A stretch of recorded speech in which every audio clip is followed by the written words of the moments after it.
as previously mentioned in the presentation, there will be a start button to start the user interface. Anyone like to come and start the program? I'll just do it for you all. Okay. I'll just do it for you all.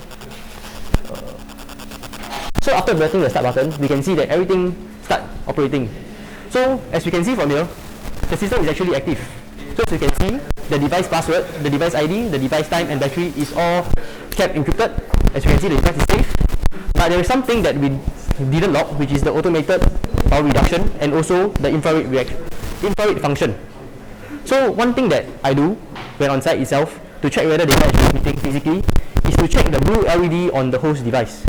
So if the blue LED on the host device is blue, that means the client and the host is communicating and transmitting data real time as we see. So as this data is pretty stagnant, let's look at something that will move.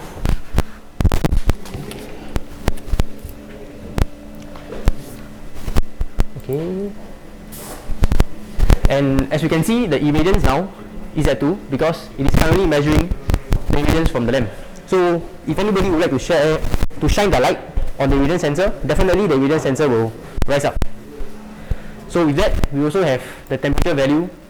So the temperature value currently, the ambient temperature is at 26 degrees, 22.8 and 25 degrees. We can't really draw any analysis from data collecting in real time now, but we can definitely see the historic data. So by flipping this switch, we can actually see the historic data in a few seconds time. So this is actually the historic data according to this. So one particular waveform is actually signifying one day. As you can tell from ourselves, we know that this day have the highest solar irradiance captured from the system. So what can we conclude knowing that it is the highest? So we can do some counting: 1, 2, 3, 4, 5, 6, 7, 8, 9, 10. We can actually check the battery charge lah. So the battery charge, in this case, if you were to count 10, it will most probably be the one highest, the battery capacity charged a day ago, which I assume is this. And with that, we can actually draw a conclusion whether which panel is the best, depending on how much electricity is generated throughout the past 12 days. And one thing I would like to comment on would be the system maximum standalone time, which is a few calculations I did on my own to estimate the remaining time left for the system to run without the sun. So I actually tried two methods to calculate for the remaining time left for the system, but I actually intend to use a regression model introduced by somebody, which is properly used to analyze data to properly show. And we can also see the battery analysis. It is actually not charging because obviously the irradiance is not good enough, and the discharge status is yes, green, because the battery currently is providing supply to the whole system as the solar panel is not working. And one important thing we must know is we only know that we are retrieving data when we see the MPPT, maximum point tracker, when it's lighting blue. Only when it's blue, we know the data is transmitting. So if the blue light is not lighted up, that means something's wrong. With that, I would like to invite some questions from the floor. So how does the system connected to the 4G network? So the 4G connection is actually through this cable, Ethernet cable. So it actually has power supply and Ethernet cable connected to this transmitter. So it actually connects wirelessly together with the 4G cellular. As you can see that all the cables are wired up for safety reasons, to reduce damages. You mean that one is your 4G cellular? Yeah, the 4G cellular is this device right here, providing 4G cellular to the router, to the transmitter, and the transmitter is communicating with the client.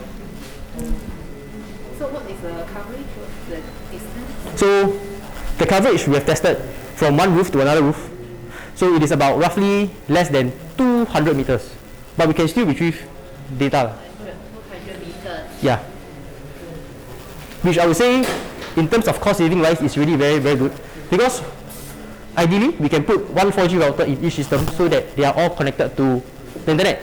But the thing is, one router costs $1,000 while one transmitter costs $200.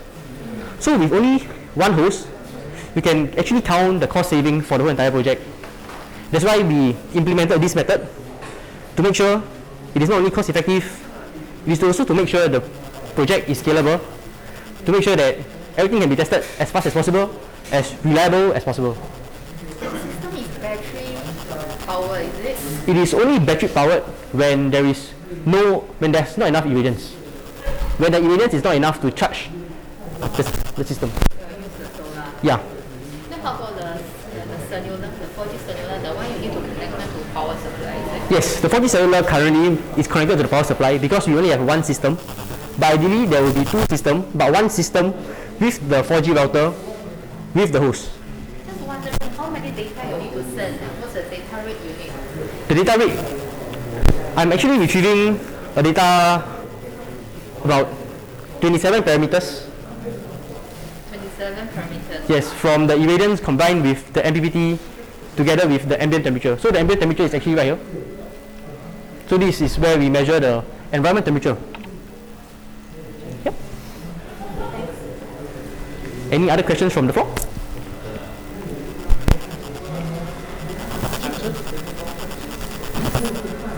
If not, is the wiring done by you or this system is given to you? It's actually done by me. So actually it looks pretty neat outside, right? But actually underneath the case, right, it's actually quite messy because I would say that I tried my best. School did offer us experience to wire cables, but maybe not enough for me to be proficient enough to wire it professionally. But let's not uncover the casing. You are from which course? Electrical engineering. So wiring is part of your... Yeah, it's part of our scope, which I'm working on it. So which part of the wiring is the most difficult for you? To be honest, all of the wiring is the same. It's just the labeling of the wires is difficult. Because the thing is, as we can see, there's small little white labeling for each wire. So the thing is, we thought that it would be nice to label. So when we cut the wires, we actually didn't thought of putting the label together. So when we uncable, then we need to cable it again. So I think double work just makes it tiring. I think we all know.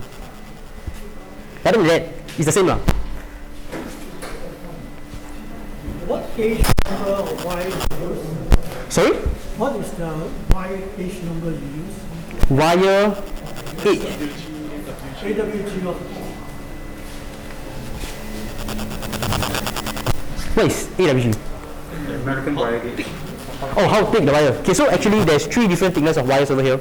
So for the solar panel wire size, if I'm not wrong, it's about 4 mm. And then for the battery, it's about, actually couldn't remember. But if I'm not wrong, it's 2.5. And the thinnest signal cable will be less than 1 mm. Yeah, as there's a few wires, so I didn't really remember. But this is the estimated wire diameters. I noticed that you're using IOT cloud service. Yeah. Then why do you need another transmitter? Because the thing is, this transmitter itself, the host, doesn't have the set. IoT cloud service, you can everything put there and then it out. But the thing is, this device is not connected. Wait, okay, this is the system here. It is not connected to like internet. So this thing itself cannot transmit the data to the cloud service. So it is the client only once it establishes a connection with the transmitter, then with the 4G router, then it can transmit to the cloud. Because now usually people are using IoT cloud, you can dispense off all the. That means you have to self-contained, independent on the whole site to be independent. So it's like each system is then so that we can range up to a few. So you can dispense off the transmitter. Yeah, because in the end of the day, the transmitter is much cheaper than the 4G router. So we want to utilize the transmitter more than the router. Because if you were to put the router in every system, definitely the data can be transmitted to the cloud service immediately. But there will be an extra $800, which is what we want to avoid. Cost saving. So you can have a central one. Yeah, so the one with the 4G router acts as the central one. So one thing to also take note is, because it is an extra load, we actually do need to calculate the extra load that's used for the system lah. So if you want to put it in one particular system, we must do some deduction to make sure that the data collected is still fair when we will do some analysis across different devices. Which is one of this transmitter. The 200 plus plus. Through this monitoring, what is the highest current and what time you will notice the highest current generated by the solar panel? Highest current. Can we refer to? Monitoring.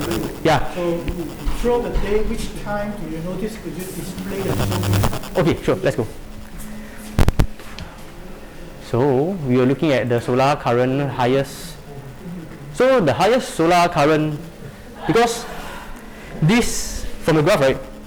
The starting will be from midnight to morning 8, and then the other part will be from 7 when there's no irradiance left to the following day 7.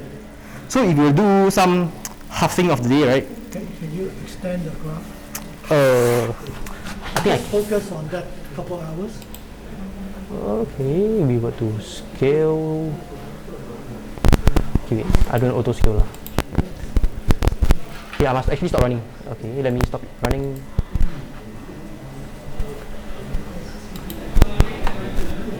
Why scale? Properties. Ryan, get the legend. Legend. Info. Hey, actually, I'm already here lah. Not to right click on the one. It's not graph. Yeah. That is On that one, then there should be a show physical, then legend. Yeah, right click on it. right click. Physical items on the top. Yeah. Then there should be a graph palette. Yeah, can ready. You run this. No, not this one. The other one. Yeah. Then we go to start the whole thing. We go to check the irradiance. Actually, you can show from No. here, Yeah. the historical one. We can show on historical. We do the pinpoint. The other second one. Not the first one, second one. Yeah. Okay. Then you use this window. Then on the left. On your right. Yeah. Then you just zoom into the area that you wish to. Click and yeah. So I actually didn't explore this part of LabVIEW because we actually see the data from the Excel CSV file. So from here we can estimate the highest peak current to about 1.8. This is 9 o'clock, midnight in the evening. I think that his X legend is wrong. My X legend is current time. Yeah, current time. Should be like the actual date time. So you can see it's a graph like that. You can see the irradiance. Actually, this is solar energy generation. So it's about 2 a.m. To slightly less than 2 ampere. Could you show me the noon time value? Okay, wait, can we control Z? Okay. I think we have to do this, right? When you click on the right click, you can check. Then you redraw the check.